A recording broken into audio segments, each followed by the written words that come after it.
Hi, this is Eric Chase, afternoon host on Cumulus Media Toledo's Q105, and your host for 68 Words with the Ability Center. Julie Isola, like so many, have long had the dream of owning a home. And putting aside the wild real estate economy in a post-COVID world, Julie's always thought that being a homeowner was just going to be a fantasy of hers. But then Women Build of Maumee Valley Habitat for Humanity came into her life. But why is Julie a featured guest here on 68 Words? So I live with a rare neuromuscular condition called congenital myasthenic syndrome, and I literally doctor out of the Mayo Clinic in Minnesota for it.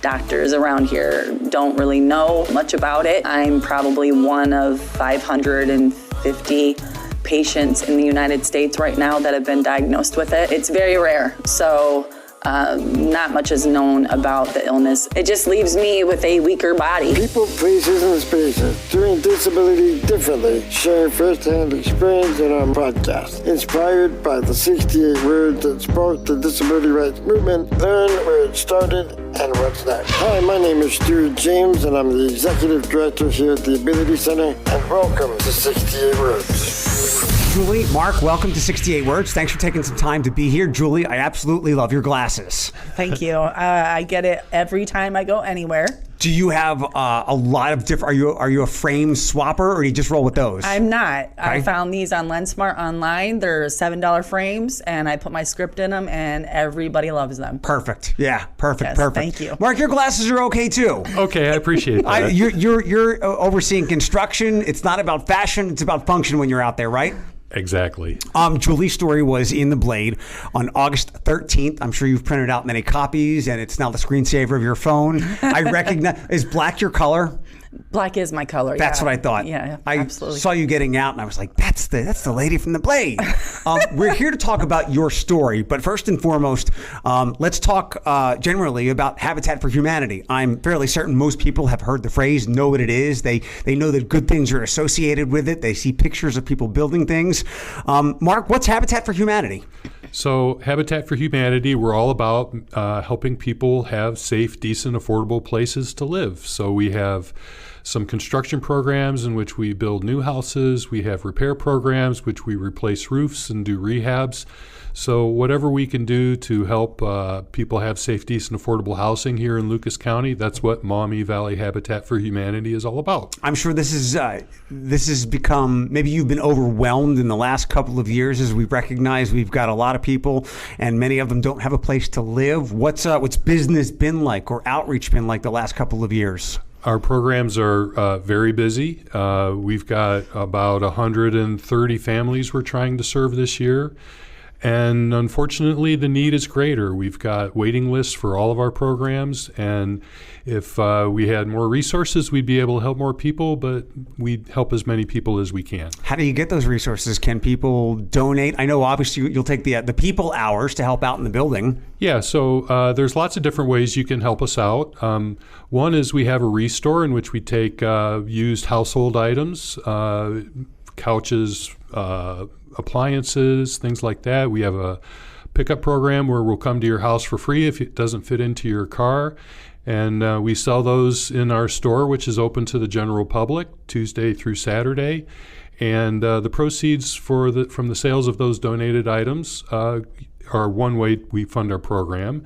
As you mentioned, individuals can donate money. They can also donate time. We use a lot of volunteers to do what we do.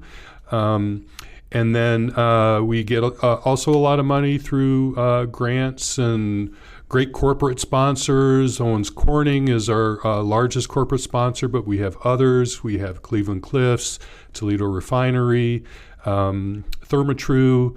So I'm going to forget lots of them, but we get support, strong support from the community. We get places like Home Depot that donate overstock and scratch and dent items, solder furniture. So we get support from a lot of different places. And then give it back to the community and people in need like Julie, who we'll hop over to. You are going to hop into your new home, I think, sometime during October? Well, that's the tentative plan. Isn't it always? Well, let me come back to that.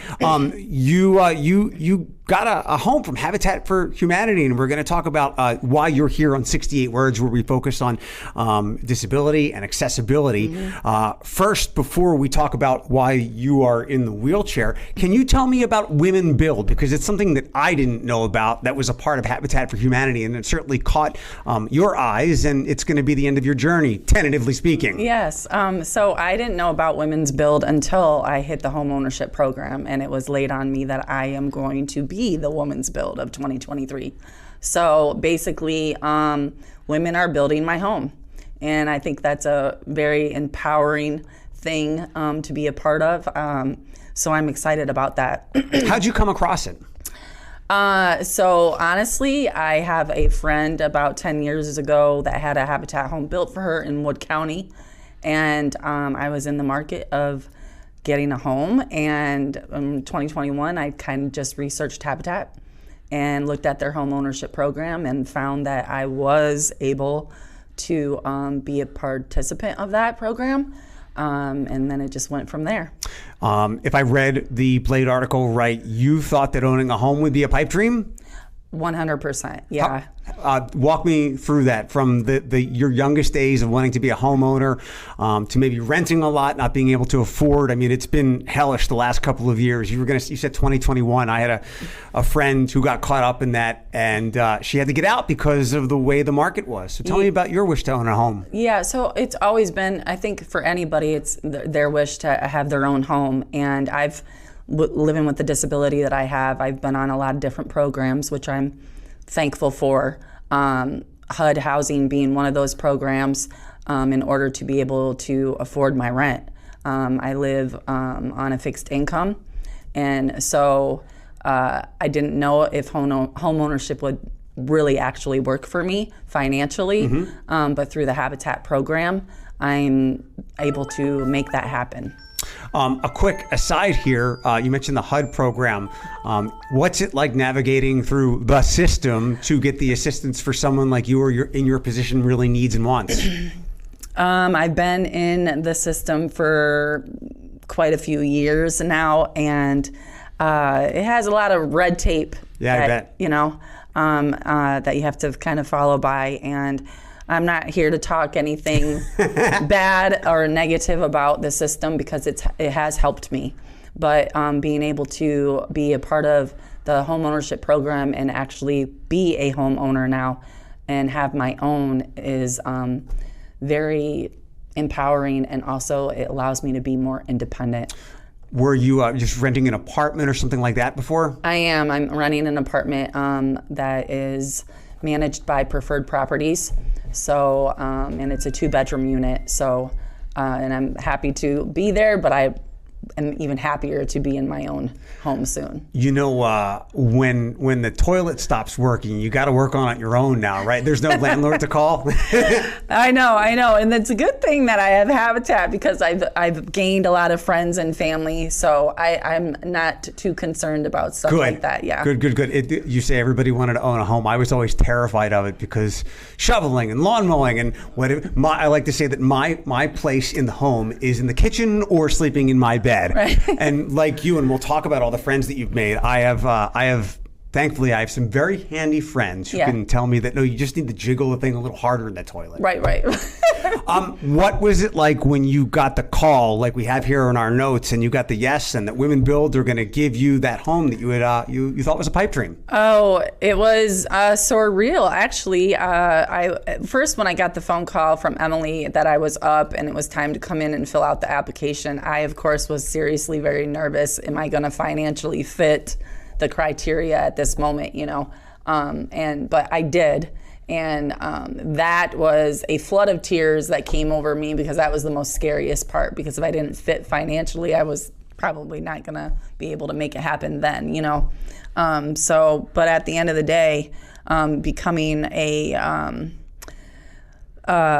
in part of the program and knowing that I was going to be a part of the Women's Build initiative, I was a little bit nervous because I knew I was going to get a lot of, media, but I also was, I just felt really good about the fact that women were going to build my home, and I am a woman with a disability, so I don't know, it just made it a whole lot different, a whole lot more special. Tell us about your disability. I know the onset was around 16 years ago in your early 30s, 31. Did I get that math right? That's when I got diagnosed correctly, yeah. Walk me through the whole process if you would. Yeah, absolutely. So I live with a rare neuromuscular condition called congenital myasthenic syndrome. And I literally doctor out of the Mayo Clinic in Minnesota for it. Doctors around here don't really know much about it. I'm probably one of 550 patients in the United States right now that have been diagnosed with it. A lot of CMS patients are overseas. It's very rare, so not much is known about the illness in these parts. So again, I have to go over to the Mayo Clinic, but it just leaves me with a weaker body. You know, I don't have the muscle strength that someone like yourself has. You overestimate me. What were some of the early symptoms? When did this start to hit you and begin to obviously negatively affect your life? My parents noticed it when I was a baby. Really? I wasn't hitting milestones that my siblings were hitting. So, and then that's when I started to doctor, and I've been to Newark, New Jersey. I've been like everywhere. I've had muscle biopsies. I've had tons of EMGs, just tons of different workups done on me. And it wasn't till I was 30 years old that they actually finally were able to give me so like 3 decades. Yeah. Is it almost in the sense where you were ahead of the disease even being discovered? Honestly, the disease has been here and known about, but because the medical field is not much aware of it, unless you're in the Mayo Clinic, people go undiagnosed and untreated. Did I also read in the Blade article that it was genetic? It is genetic, yes. Both my parents had to carry the gene in order for me to Got it. Yes. But are you aware of it affecting anyone as it's affected you in your previous family members? No, it starts with me. I'm the beginner of it. So hopefully it ends with me too. Hopefully. What's this house going to be like? Walk me through. You said it's tentatively. I know the Blade article said sometime between August and October. You want to be ready for trick-or-treaters to come, right? That would be nice, but I'm not pushing it. So it's all accessible. It's going to be all accessible to me, which is absolutely wonderful. I'll be able to roll in from my driveway. I'll be able to roll in from my garage. Doorways are going to be wide enough. Countertops are going to be low enough. Cupboards are going to be low enough. Walk-in, shower. It's just going to be amazing. Yeah. Mark, what was it like? Not that you guys only build one-size-fits-all homes, because that's not the case. What is it like making an accessible home, personalizing it, customizing a home? So all of our new builds, we build to a certain level of universal design standards to try and make sure that anybody who lives in the house or visits the house can have access and use the house. So many of the things that Julie mentioned, we do for everybody. The zero-step entrances, the wide doorways, and things like that. We do that always. But we have learned a few new things because of Julie's particular needs. The lower countertop heights was something new for us. We don't do that on a normal on our other builds, and that leads to many other things, like you have to have a different kitchen sink, and you have to provide knee space underneath the sinks for a person who uses a wheelchair to have access to the sinks. So it's been a learning process for us. We have great partners with the Ability Center, and they've been helping us out with that as well. Mark, I want to come back to you and ask your perspective on women build and maybe the birth of it. But first, before I lose the thought, Julie, what are you most looking forward to in your home when you were a renter? Was there a room that you kept thinking, when I have my own place, I want to do blank, blank, and blank? Yeah, absolutely. If going with that thought, when I have my own place, I can't wait to be able to paint my walls what I want to paint them, because I can't do that in the unit that I'm in now, you know. There's been actually so many things. so excited to just be able to have my own home and not have all the stipulations attached to it. Asking permission for everything. Asking for permission for someone to come and stay with me past a 2-week period. Allowing me to have more than one dog if I wanted to. Stuff like that. That's going to be awesome and freeing, honestly. What colors are you looking at? Well, right now it's white, right, Mark? Yeah. Whitish, yeah. off-white. Yeah. And that's fine in some of my rooms, but I'm a gray person, so kind of like these walls, honestly, maybe like a gray in my bedroom, or a hot pink wall in my jewelry room because I sell paparazzi. So, we'll see. We'll see. Don't be afraid to go with black. I went black with my bathroom, and it came out spectacular. Did it? Okay. So sorry for sparking these thoughts right now. I probably made you a little bit overeager, right? You're fine. You're fine. Actually, black is my favorite color. So. Well, I mean, we've established that, right. And we've got a special room, Mark, perhaps for all the designer frames for $7 that are coming her way. Perfect. Mark, tell me about Women Build. When did this come to fruition? When did this? What did this idea birth out of? I'm not sure the origins, but I do know that it's something that we try to do every year, and it's really cool because it does give women a special opportunity to participate in a home construction build every year. As Julie mentioned, most, not all, but most of the volunteers certainly are women on this house. Which is really exciting. I've had the chance to work with many of these women volunteer groups over the years, and all I can say is women are every bit as capable of building houses as men. It's a different experience, but it's a very enjoyable experience. I think the women enjoy it, and we enjoy having them on the build site. Can you tell me about the process? I was reading in the article that there would be like 250 or so women involved. I'm sure this is maybe not one day, but over the course of days and weeks. How does that process come around? So we put together a schedule of what days we're planning on working on the site, and then we work with the various groups, sponsors. Some sponsors bring particularly women volunteers. Some of the groups are actually women groups. Like for example, there's a women's construction group that came out and volunteered. So we try and match the 30 or so days where we need volunteers, and in general we get a group of about 8 every day, so that over the course of, it takes us 3-4 months to build the house, but we have 30 days where we're working hard with volunteers, and we get the houses done.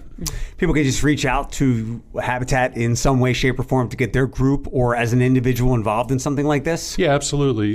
We do have a website. It's mvhabitat.org. Maumee Valley. So MV for Maumee Valley. And there's a place, there's a volunteer tab where you can just click on that tab, and it steps you through the process of how to volunteer with Habitat. How about to go the route of what Julie has been so fortunate and blessed to have this home? If somebody wants to maybe follow the same path as Julie, how can they make those applications or see if they're even eligible? So there is some information on our website how to get in touch with us. Right now, as I mentioned before, we're on a wait list for all of our programs, so I don't want to have anybody's hopes get too high, but we certainly would be interested in talking to you, telling you more about the program, and seeing if at some point in the future you could get on the wait list. I've never been able to participate myself, but I used to see it quite often when I was resident downtown, and now I still see the news stories. I've had friends from Buckeye participate in it, and I don't know if it's still in St. Clair or it's in the ballpark, but I do enjoy seeing once a year when the miniature homes are built by various groups in the city. I think that maybe the Mud Hens drive that through. Yep, those are. I think you're talking about Playhouse Project. Yeah. So that's a program that we have where groups sponsor a playhouse build. They get to know the child who's been selected to receive the playhouse, and they customize it based on that child's preferences, their favorite superhero or their favorite sports team or something like that. And the group then basically in a span of about 5 hours builds the playhouse. and then the child and the family come and they're presented the Playhouse at the end. So if there's a group out there interested in sponsoring a Playhouse like that, reach out to us through the website, and we can give you more information. Yeah, it's really very cool program. Fantastic. Yeah, I enjoy it. Is that in the does it run the same time every year? Yeah, pretty much. End of May or beginning of June. We get 30 or 35 groups all at once on one day, and we build 30 or 35 playhouses at Fifth Third Field. At least we have in the past several years. And it's really a fantastic day. It's very interesting to see some of the groups go way overboard in designing and building these playhouses. It's like, wow, they've put some thought into it. My kids just love it. My friend who works at Buckeye, her husband is one of the handiest people I know, and I'm sure she's picked that up over the years, and I know her group is always doing it. And she might be one of the ones that goes over the top or is at least extremely competitive. What else does Habitat for Humanity do in the community? We talked about that and Restore and building homes. Are there other events that people might want to be a part of, fundraisers or whatnot? So we do sponsor what we call Rock the Blocks, and we pick one of our focus neighborhoods, and basically we do a one-day event where we do neighborhood cleanups. So we schedule about 4 of those throughout the year. As I mentioned, we do take volunteers. If you're an individual or a group, we'd be happy to try and find a need that we have in construction or in even in our Playhouse Project programs to help us out with all the work that we have to do. I have 2.5 final questions, mostly for you, Julie. What's your advice to others? And if you don't remember, I can throw it back at you from the Blade article. Oh, my bad. Oh, what did I say? Go ahead, throw it back at me, because I... Do it, because these people will become family to you. Yeah, 100%. That's something that is dear to my heart, is the fact that Habitat for Humanity isn't just a home ownership program, but the family, the camaraderie that you have is amazing. Like, I have met lifelong friends here. Great. And yeah, that's something that, people that I can actually call when I'm in need, emotionally upset, like, they will be there for me. Good. Good. So it's really just, it's a great organization. Yeah, they are. I can't say enough about them. Truly, I cannot. So. This question, Mark, is for you. I'll be acting as Julie's realtor here. What is she responsible for after she gets the keys and goes in there? So Julie will actually purchase the home from Habitat. One of the benefits of being in the program is we give her a 0% interest loan. Okay, we'll do that. We can sign with that. We can. So that it's more affordable for her. But beyond that, it's Julie's house, just like everybody else owns a house. We have a 1-year warranty, so if something isn't done quite right or something breaks during the first year, she can call us and we'll fix it. But she owns the home. And after the year, we disconnect our phone and Julie's not allowed to call us anymore. And that's when everything starts to break, right? That's when everything starts to break. That's the contradiction, because I just said I can call. But I will say this, part of our program, most of our homeowners have never owned their own home before, and we recognize that. So part of the program is monthly training classes on how to own your own home, because you just don't know what you don't know. And so we give them classes on how to do minor repairs, how to change the furnace filter, and how to fix little nicks in the drywall. So things that homeowners need to know how to do, we give them some training, because once they get the keys to their house, we want them to be independent and successful homeowners. Yeah, I am successful in the fact that I pay my mortgage. Independent, not necessarily so. I could have used some more training. I found out sometime late in the winter that there's a shutoff valve for the toilet, as I was having a fountain in my bathroom. Yes. So, yes. My last question is the more personal one-to-one. Friends, if we could be now. Okay. And you don't have to. You can be very general. Where are you moving from, and where are you moving to? I'm in the same neighborhood. Oh, really? Is that good? Are you happy about that? Oh. Yeah, Okay. I mean, if not, it's okay. I get it. No, okay. Absolutely. In the other choices that I could have had, I'm happy with the choice that I have. So, Okay. Yeah, and I know my neighborhood. I know what to expect. Right. You know where the potholes might be. I know all of that. And you don't have to change which Target or local coffee shop you go to. Yes. Familiarity is yes. good. And I'm kind of like on my way out of my neighborhood where my house is sitting. So Got it. I'm good with it, yeah. One last question. Yes. Is there going to be a big blowout party when everything is wrapped up? Oh, huge. Huge. I can't wait. It can be a funky frame glasses party. Julia Isola, Mark, Director of Construction for Habitat for Humanity, thank you so much. Thank you. We appreciate you. Thank you. This is Chief Armstrong of Toledo Fire and Rescue. 68 Words has been a production of the Ability Center, hosted by Cumulus Media's Eric Chase, and executive produced by Mallory Crooks. If you, your group, organization, or business is interested in hosting a disability awareness experience or have other inquiries, please contact info@abilitycenter.org. Until next time, think differently. Think differently.